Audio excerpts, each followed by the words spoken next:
Hey, welcome back to everybody to Range Behavior. What a great day out here. We are catching fish. We are in the middle of a little bit of a warm up and it's about to come to the end.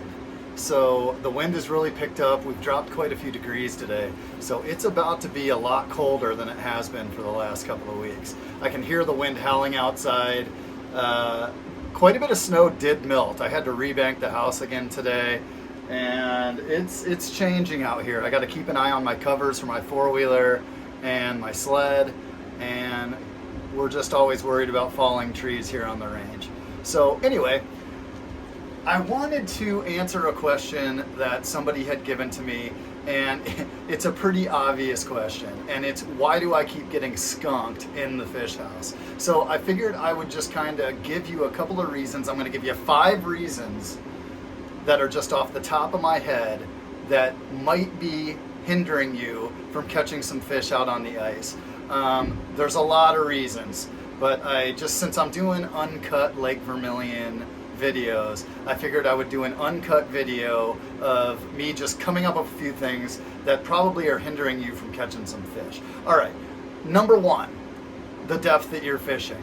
Make sure that is the depth that you are setting your hook to catch fish. Now, depending on what type of fish you're going for, whether it's walleyes, northerns, perch, tulibies, muskies, northerns, you kind of want to be in a different spot for all of these.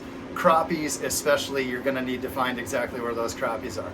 Now, the depth you're fishing is going to be different everywhere that you go. I keep hearing a lot of people say fish in the mud. Should I be in the mud? Should I be in the mud? Now, if you're fishing walleyes in the mud, you need to keep aware that there could be a mud plume on the bottom of the lake. A lot of people like to fish right on the bottom, within 6 inches of the bottom.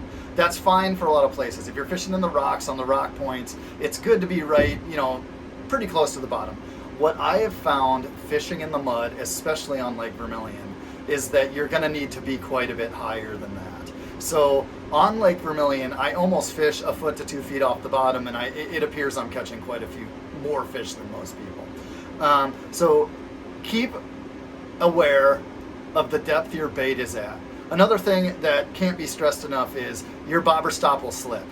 So keep an eye on your bobber stop, use your depth finder, and not just your graph, but if you use the little weighted depth finder, it really does a great job telling you exactly how far off the bottom you are. A lot of the fish I catch are right below the ice. So some of the bigger fish I catch are right below the ice. The tulibies and the whitefish spawn in the midwinter. Like now we're in the middle of January and they're gonna start spawning sometime soon. So what we get is a lot of minnows swimming under the ice, and the bigger fish know this and they will target the fish that are swimming right under the ice. So don't forget about that. All right, number 2, you're using the wrong bait. Now, in the winter, fish are not moving that fast. Their metabolisms have slowed way down. So some of the fish, you might think, oh, well, I want to use a really big sucker. That might not be great in the winter. So what I use is, I use bugs, I use chubs, I use the smallest bait that I can get my hands on. It doesn't need to be the expensive bait. Sometimes people are getting rainbows. Those are a little more expensive. You don't have to have them. So I just wanted to say, make sure you got the bait that is right for the body of water that you're on. And not even just that. In the case of Lake Vermilion, this lake can be split up into many different smaller lakes. You need to know which side you're on and what bay you're in. And then if you're in the rocks, the sand, the mud, there's a whole bunch of different places that you can be fishing. So just keep an eye on what you're doing and what type of bait you're using. And I am a huge advocate for asking somebody. If you don't know the lake, the body of water that you're about to be fishing, ask somebody. Hopefully you know somebody on that body of water, or somebody has given you some information about why you need to go there. Reach out to them, say, what should I be using? I mean, what kind of bait did you use? Were you having any luck? Did they even look at it? Did they look at it and then run away from it? Which is what I find with a lot of spoon fishing and a lot of jig fishing. I find that the fish either completely leave it alone, or they will actually come up and take a look at it and then they won't even come back to the area. There's a reason they don't like those spoons. Some of them are okay. I found that I really need to weed through the little jigging spoons to find some that the fish will actually take a look at. So that's a big plus. If you can find somebody who's going to be able to help you determine what baits to use. Now, you need to give yourself the best opportunity to catch these fish. Their metabolisms are moving slow.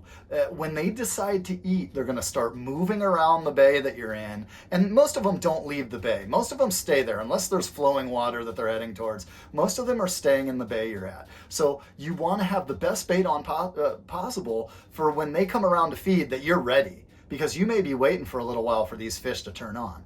Okay, number 3. This is more important than a lot of people think. You don't want to be fishing, if you're fishing for walleyes, you don't want to be fishing deeper than 26 feet of water. Those of the folks that have really high-powered graphs, live scope, you think you're looking at a lot of fish. You're not looking at fish you're going to catch. And the other thing is, most fish don't feed in 30 to 40 feet of water. You might catch a few, but if you're in 30 or 40 feet of water, you probably know what I'm talking about. You are not lighting the world on fire. For those of you that just have a fish house, like a comfortable one, say an ice castle, or the Yeti rigs, or any of these homemade, fancier overnight sleeper ice houses, make sure that wherever you put it, if you're not skilled at knowing how to read a lake, make sure that whoever is plowing a road for you is not setting you in some 40-foot hole. Between 30 and 40 feet, you just want to stay away from it. People that do that, when it comes to mind for me, it makes me think of someone who really doesn't know what they're doing. For some reason, they thought that they were going to catch them in 40 feet of water, 30 feet of water, but you know that you're not. If you're sitting in 30 or 40 feet of water, you know you're not catching fish. Here on Lake Vermilion, I think of when I first started fishing here a lot, I would talk to some of the old timers, which we'll get to that. We'll get to some Lake Vermilion honors for these older fishermen that I talk to and I fish with quite a bit. But some of them tell me they used to go fish off Spider Island in 70 feet of water. They knew they were killing the fish. They knew they shouldn't be there. It appears that we've kind of gotten to a time where people don't talk so much about the health of the fish. You really don't want to bring fish out of 40 feet of water and then try and throw them back. And I have seen a couple people talking, oh, well, I'm sitting in 30, 40 feet of water, I'm keeping everything I catch. That's a bad strategy. I'm sorry, horrible strategy. Get away from 26 to 30 feet of water. If you're deeper than 26, get out of there. If you are being placed by somebody plowing a road, heed this advice, and if they put you in 40 feet of water, say, I'm sorry, I'm going to have to get out of here. This isn't the right place for me. You don't need to make it sound weird, but that is not the place to be fishing. Again, I think these people that are plowing roads are more just guys with plow trucks than fishermen, because a fisherman would not set in 30 feet of water. It's just, it doesn't make any sense. All right, so that was number 3. Don't sit in super deep water. It's not good for the fish. You're probably not going to catch as many fish anyway. Again, the feeding fish are going to run up to feed. They don't run down to feed. They run up to feed. So even if you're seeing fish in 30 feet of water, it's not the best place to be fishing. I just want to make sure everybody understands that. All right, number 4. You may be relying too much on your live scope or graph. If you are looking so much at your live scope and graph that you haven't even started fishing yet, you need to get rid of the graph. The live scope and the graph should be an extension of your fishing knowledge. So it's not a good idea to take a live scope or spend thousands of dollars on a live scope and then go out there and try and find fish with live scope. You are going to be totally unfamiliar with what you are looking at. I've had some folks take me out with the live scope, and we'll sit in a certain area. We'll look around. These folks are fishermen, but not guides. They really enjoy looking at the live scope. They love it. I can tell they almost enjoy looking at the live scope more than they enjoy catching fish. Now, I'm the opposite. I am out here to catch fish. The tug is the drug for me, and I love catching fish. I love it. I love talking about fishing. I love helping people catch more fish. It's just, it's a passion that I have, and I think we're going to get that out of these videos because I've decided to do this. I'm doing this for free. So I am giving away fishing advice for free, just in the hopes that a few people can go out there and catch a couple fish. When I go into the local watering holes, I'm one of the guys where if you get me talking about fishing, we're going to be there for a while. I've been like this since I've been a little kid, and it's just a passion that I have. I love talking to people about fishing. It's fantastic. The tug is the drug. So what I'm saying about the live scope and the graph, until you understand why the fish are there, what they're eating, you know, what their patterns are, the live scope and the graph are pretty much only a TV. So I think the main thing that I'm trying to get across here is that if you are using live scope to search for fish, which ultimately that is what you do, is you know where you're at, you search for fish, and then you pull your strategy with how you're going to use your live scope. But just searching around with live scope is not a good idea. You're wasting too much time. Ultimately, you're out there to fish. You're out there to fish. That's it. So you need to start fishing. Now, in the summer, I'm all by myself in a boat. I use very inconspicuous boats. I use small boats. I use old boats. I am not the guy out there who just got a brand new boat and is taking people fishing. I'm the guy that all the old timers used to tell me back in the 80s, follow the guy around with the oldest boat, and that's probably where you're going to get the best luck. Don't follow me. But anyway, that's what they used to tell me, and I still feel the same way. The boat is a tool for me to catch fish. The boat does not really help me catch fish. It helps me get out to the fish, but the newness or the bright and shininess or the it's been in my garage being rubbed with a diaperness is not what I'm out there to do. My boat helps me get out and catch fish.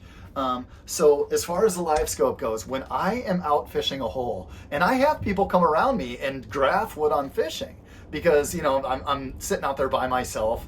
Maybe I haven't left that hole for an hour, and it's a little bit obvious. You know, it's like, oh, that guy must be getting something. So they come around and they graph me, and they leave immediately. And it's because they don't know what they're looking at, and they don't know what they're looking for. So that's number 4. Don't overuse your graph or live scope. Use it as a tool to enhance your knowledge of fishing. And if you don't have much knowledge of fishing, start learning from other people. Learn by watching YouTube. Learn what people are saying. Now, there's a lot of bluster. I mean, I see a lot of people talking about things that when I see it as a professional, I'm like, okay, that doesn't mean anything. Now, you're going to have to weed through that. Okay, number 5. Number 5 is a little bit controversial because I know a lot of people want to do this. It definitely slows down your fishing to fish next to a generator.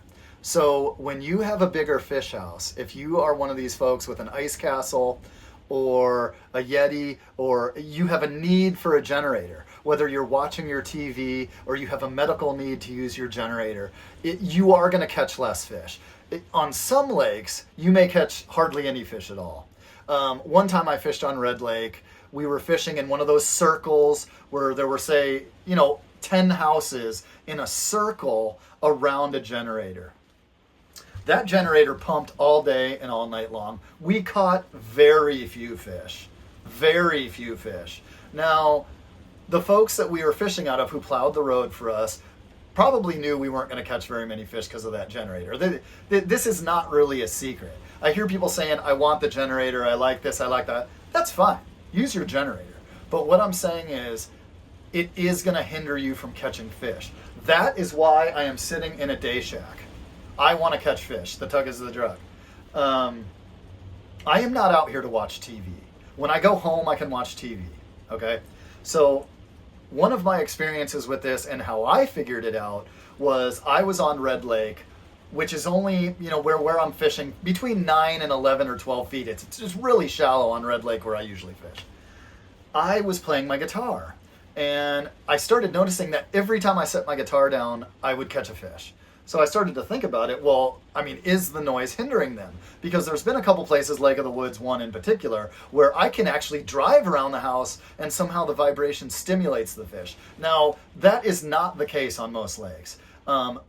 Lake of the Woods is a totally different situation, just like other lakes. Lake of the Woods is a big mud bowl, so that absorbs a lot of vibration. So if you're fishing Lake Vermilion, like where we're fishing today, Lake Vermilion is a lot of rock. You have to find the mud. You have to find the sand. You have to find the weeds. We don't have as many weeds as you would think about a Minnesota lake. Like Minnesota lakes, usually you can go fish in the weeds, catch northerns, catch sunnies, catch lots of different things. Lake Vermilion does not have a lot of weeds. So when you find the weeds on Lake Vermilion, it gets fished out really quickly every day. Like every day someone says, I'm going to get up at 5 and I'm going to go hit that weed bed. It's really hard to catch fish in the weeds on Lake Vermilion. So like I said, unfortunately, for those who need the generator for their ice castle, my suggestion would be to run off your batteries as long as you can. And that is definitely during prime time. Turn that stuff off. They're going to stay away from you. I knew one person that I fished with from time to time, and he would try and keep his generator as far away from his ice castle as he could. It still didn't matter. He caught very few fish. He would come into my house, my little day shack, and say, you know, why is this working like this? I mean, we've caught like 4 fish in an hour, and I've been out there all day, and I've caught 1 or 2 fish. And those 1 or 2 fish may have been tulipes or something. So I try to make sure that everybody understands that you really need to be quiet when you're fishing. I mean, that's what our grandpas always used to say, right? My granddad always used to tell me, all right, John Thomas, be calm, be quiet, we're fishing now. This was on a very still morning on a beautiful northern Minnesota lake. We used to row the oars out to the fishing spot. You could hear the squeaking of the oars probably all the way down the lake. You know, so we knew that we had to be quiet. We knew it. Well, I think there's a lot of just looking past that because folks want to use their generator. There's a lot of reasons to use the generator. But if you want to catch more fish, turn your generator off. Let alone if you're right next to somebody. I mean, that's not a nice thing to do. You could say, well, I was here first. I set my generator up. Now, if you thought that you were just going to sit off some point by yourself, I think you were a little bit misled with your own thoughts there. Somebody's going to come sit next to you.